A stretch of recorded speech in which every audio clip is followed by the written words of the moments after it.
40 चोर। बहुत सालों पहले पर्शिया के एक शहर में एक गालीचों का व्यापारी रहता था। उसके दो बेटे थे। एक का नाम कासिम था और दूसरे का अली बाबा। उनके पिता की मौत के बाद लालची कासिम ने भोले अली बाबा को धोखा देकर सारे कारोबार पर कब्जा कर लिया। कासिम ने एक अमीर लड़की से शादी कर ली। अली बाबा को अपनी बीवी और बच्चों का पेट भरना था। उसने पैसे कमाने के लिए लकड़ी काटने और बेचने का काम शुरू किया। एक दिन अली बाबा जंगल में लकड़ियां काट रहा था और तभी अचानक उसने बहुत सारे घुड़सवारों को सामने से जाते हुए देखा। वो तुरंत एक पेड़ के पीछे छिपा क्योंकि वो डर गया था। जल्द ही वहां बड़े थैले लिए हुए 40 घुड़सवारों की टोली आई। वो सब अचानक एक बड़े टीले के पास आकर रुक गए। इनके कमर पर तलवार और खंजर दिख रहे हैं। ये जरूर चोरों की टोली लगती है। लेकिन ये लोग जंगल में क्या कर रहे हैं? उन चोरों में से एक जो उनका नेता लग रहा था वो उस टीले के पास गया। खुल जा सिम सिम। अली बाबा को अपनी आंखों पर यकीन नहीं हो रहा था। वाह! वो पत्थर असल में गुप्त गुफा का दरवाजा था। वो सारे चोर गुफा के अंदर चले गए। चोर अंदर जाते ही दरवाजा अपने आप बंद हो गया। अली बाबा अचंभित हो गया और डर के मारे वो वहीं पर जम गया। थोड़ी देर के बाद वो गुफा का दरवाजा फिर से खुल गया और सारे चोर खाली हाथ बाहर आ गए। लगता है इन्होंने सारे थैले गुफा के अंदर रख दिए। चोर अपने घोड़ों पर बैठकर हवा की रफ्तार से वहां से चले गए। ओह, ये जरूर यहाँ खजाना छुपाते होंगे। अली बाबा खुद को उस गुफा में जाने से नहीं रोक पाया। वो उस पत्थर के सामने खड़ा हो गया और चिल्लाया, खुल जा सिम सिम। पहले की तरह गुफा का दरवाजा खुल गया। अली बाबा उस गुफा के अंदर गया। अरे वाह! गुफा के अंदर सोने, चांदी, कीमती बर्तन, हीरे जवाहरात के ढेर लगे हुए थे। अली बाबा ने पूरी जिंदगी में इतना खजाना कभी नहीं देखा था। हाँ, अली बाबा को अपनी आंखों पर यकीन नहीं हो रहा था, लेकिन ये खजाना वाकई जमीन पर फैला हुआ था। मैं कुछ सिक्के ले जाता हूँ। चोरों को पता भी नहीं चलेगा। अली बाबा ने ढेर सारे सिक्के थैले में भर लिए और वो अपने घर गया। देखो मैं क्या लाया हूँ। अली बाबा ने बीवी के सामने सिक्कों से भरा थैला खाली कर दिया। उसकी बीवी इतना सारा सोना देखकर दंग ही रह गई। क्या तुमने ये सिक्के चुराए हैं? ये बहुत ही लंबी कहानी है। मैंने कोई चोरी नहीं की। ये पहले से ही चुराए हुए थे। मैं ये सिक्के गिन लेती हूँ। नहीं, हम इतने सारे सिक्के नहीं गिन सकते। तुम भाईजान के घर जाओ और वजन कांटा लेकर आओ। अली बाबा की बीवी तुरंत उसके बड़े भाई के घर गई। भाभी जान, मुझे आज रात के लिए आपका वजन काटा चाहिए। मैं कल सुबह लौटा दूंगी। तुम कांटे में क्या तोलने वाली हो? बस कुछ अनाज है। कासिम की बीवी एक चालाक औरत थी। उसने सोचा अली बाबा के पास वजन करने इतना अनाज कहां से आया, इसलिए उसने कांटे के नीचे मोम चिपकाया और कांटा अली बाबा की बीवी को दे दिया। अली बाबा की बीवी ने सोने के सिक्कों को तोला और वो बहुत खुश हो गई। हम अमीर बन चुके हैं। अब हम जो चाहे खरीद सकते हैं। इतनी जल्दी नहीं, हर किसी को हम पर शक होगा। हम इतनी जल्दी किसी को भी ये राज नहीं बता सकते। अली बाबा की पत्नी ने राज को राज रखने का वादा किया, लेकिन अगली सुबह कासिम की बीवी को उनके राज का पता चल ही गया। कांटे पर चिपके सिक्के से उसने तुरंत कासिम को अली बाबा की संपत्ति के बारे में बताया। अली बाबा के पास सोने के सिक्के हैं, उससे ये सिक्के कहां से मिले, मुझे ये पता लगाना ही होगा। जलन की वजह से कासिम रात भर सो नहीं पाया, इसलिए वो उसी वक्त अली बाबा के घर गया। अली, मेरे भाई कैसे हो तुम? मैं पूछने आया हूँ तुम्हें किसी चीज की जरूरत तो नहीं? बिल्कुल हिचकिचाओ मत, तुम जो चाहो वो मांग सकते हो। तुम्हारा बड़ा भाई हमेशा तुम्हारी मदद के लिए तैयार है। ओ भाईजान, जानता हूँ आपको मेरी परवाह है, लेकिन अब मेरे पास काफी पैसे हैं। मुझे किसी चीज की जरूरत नहीं है। पैसे? मुझे खुलकर बताओ। मासूम अली बाबा ज्यादा देर तक अपना राज छुपा नहीं सका और उसने कासिम को उस गुफा के और चोरों के बारे में सब कुछ बता दिया। बहुत अच्छी खबर है। मैं कल सुबह होते ही वहां जाऊंगा। तुम्हारे पैसे मेरी जिम्मेदारी है। आखिर मैं तुम्हारा बड़ा भाई जो हूँ। वैसे तुमने दरवाजा खोलने के लिए क्या कहा था? खुल जा सिम सिम। खुल जा सिम सिम।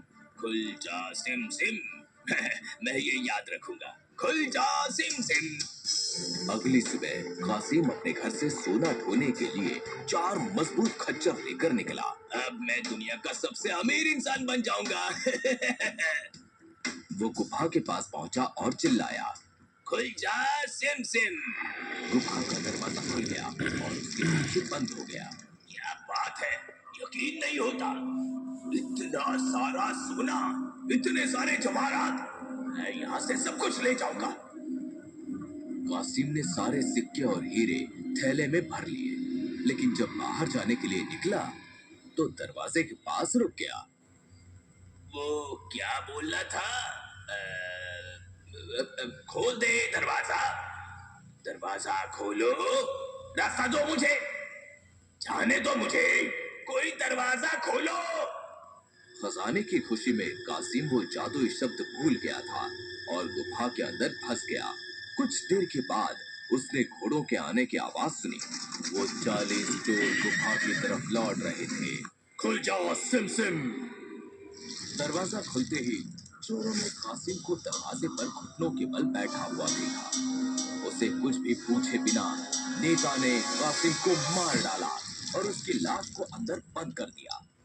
कासिम की बीवी अली बाबा को कासिम के गायब होने की खबर बताने उसके घर गई। वो जरूर गुफा में गया होगा। मैं उसे ढूंढने वहां जाऊंगा। अली बाबा गुफा में तो गया, पर उसे वहां कासिम की लाश पड़ी मिली। नहीं, ये क्या हो गया? लाश को गधे पर लाद कर वो उसे घर ले गया। कासिम की नौकरानी मोर्गियाना इस हादसे के बारे में जानती थी। हमें इनकी मौत की वजह दुनिया से छुपानी होगी। मैं हकीम के पास इनके लिए दवाइयाँ लेने जाती हूँ ताकि ऐसा लगे कि मालिक बीमार हैं। कल हम बताएंगे कि मालिक इस दुनिया में नहीं रहे। हर कोई उसके कहने पर राजी हो गया। कुछ दिन गुजर गए, लेकिन कासिम की बीवी ये दुख सह नहीं पाई और गुजर गई। अब यहाँ कोई नहीं रहा। आप मुझे अपने घर में काम करने दें। अली बाबा जानता था वो बहुत होशियार लड़की है और शायद भविष्य में उसके काम आ सकती है, इसलिए उसने मोर्गियाना को अपने घर पर रख लिया। अगले दिन चोर गुफा में लौट आए। वो लाश कहाँ गायब हो गई? कोई तो है जो हमारे सारे राज जानता है। इससे पहले कि हमारा सारा खजाना लुट जाए, हमें पता लगाना होगा कि हमारा जानी दुश्मन कौन है। अभी के अभी गांव में चले जाओ और पता लगाओ कि हाल ही में किसकी मौत हुई थी। सारे चोर गांव में फैल गए अपने दुश्मन को ढूंढ निकालने के लिए। एक चोर हकीम के घर जा पहुंचा। सलाम हकीम चाचा, आप किसी को जानते हैं जिनकी हाल ही में मौत हुई है? हाँ, कासिम की हुई है। उसकी नौकरन यहाँ आई थी और उसी को मैंने दवाइयाँ दी थी उसके लिए, पर वो नहीं रहा और इसलिए मुझे बहुत अफसोस है। ये बहुत बुरा हुआ। उसका घर कहाँ है? अब उस घर में कोई भी नहीं रहता, लेकिन उसका एक भाई है जिसका नाम अली बाबा है, जो नीचे घाटी में रहता है। चोर को शक हुआ कि अली बाबा ही वो इंसान है जिसने लाश की चोरी की होगी, इसलिए वो रात के अंधेरे में उसके घर गया। रात को रास्ता बिल्कुल सुनसान था। उसने उसके दरवाजे पर निशान लगाया। कल मैं अपने साथियों के साथ आऊंगा और सबको खत्म कर दूंगा। अगली सुबह मोर्गियाना ने दरवाजे पर बना निशान देखा। होशियार मोर्गियाना समझ गई कि सबकी जान खतरे में है। उसने गली के हर दरवाजे पर यही निशान लगाया।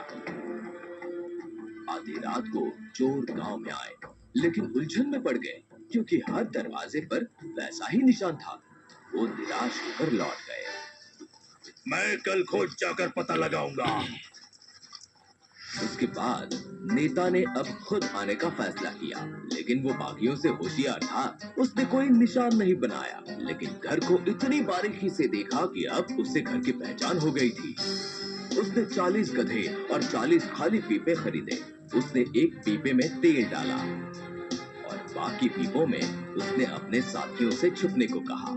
फिर वो अपना भेष बदलकर तेल का व्यापारी बन गया और वो अली बाबा के घर पहुंचा। आपको किससे मिलना है? वो बात यह है कि मैं तेल का व्यापारी हूँ और यहाँ तेल बेचने आया हूँ। रात बहुत हो चुकी है और इसीलिए मुझे रात में ठहरने के लिए एक जगह चाहिए। शहर यहाँ से बहुत दूर है। आप अंदर आइए और कुछ देर आराम कीजिए। पहले मुझे आपके पीपे देखने हैं। हाँ, क्यों नहीं, शौक से। तुम्हारी जैसे खूबसूरत लड़की अगर ये चाहती है तो क्यों नहीं, आगे बढ़ो। खुशकिस्मती से मोर्गियाना ने वो पीपा खोला जो तेल से भरा हुआ था। उसकी तसल्ली हो गई। नेता खुश हो गया। वो सब घर में गए। मोर्गियाना ने रात के लिए लजीज खाना बनाया। उसने खाना परोसा और तभी उसकी नजर व्यापारी की उंगली की अंगूठी पर गई। उसे याद आया कि ठीक ऐसी ही एक अंगूठी अली बाबा के लाए हुए खजाने में थी। शक को यकीन में बदलने के लिए चुपके से वो उन पीपों के पास चली गई और उसने पीपा खटखटाया। क्या हम बाहर आ जाएं हुजूर? मोर्गियाना को खतरे का अंदाजा हो गया। उसने सारे पीपों में झांक कर देखा तो उसे चोर छिपे हुए नजर आए। उसने तेल से भरे पीपे से तेल निकाला और एक बड़े से पतीले में तेल गर्म किया।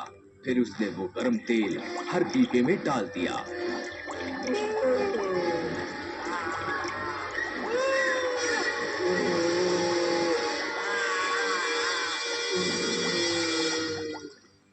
इस तरह उसने सारे चोरों को खत्म कर दिया। देर रात को नेता अपने साथियों को जगाने के लिए वहां आया, लेकिन जब उसने पीपे का ढक्कन खुला तो उसे धक्का लगा। वो डर गया। वो अपने ही जाल में फंस गया था। वो डर के मारे वहां से भाग निकला। अगली सुबह मोर्गियाना ने ये सारी बात अली बाबा को बता दी। तुमने मेरी जान बचाई है। पता नहीं तुम्हारा शुक्रिया कैसे अदा करूं। आज से तुम हमारे परिवार का हिस्सा हो, सिर्फ नौकरानी नहीं। आपका शुक्रिया हुजूर। फिर वो सब एक साथ खुशी से रहने लगे। अली बाबा ही एक ऐसा इंसान था जिसे खजाने की गुफा का राज पता था। खुल जा सिम सिम,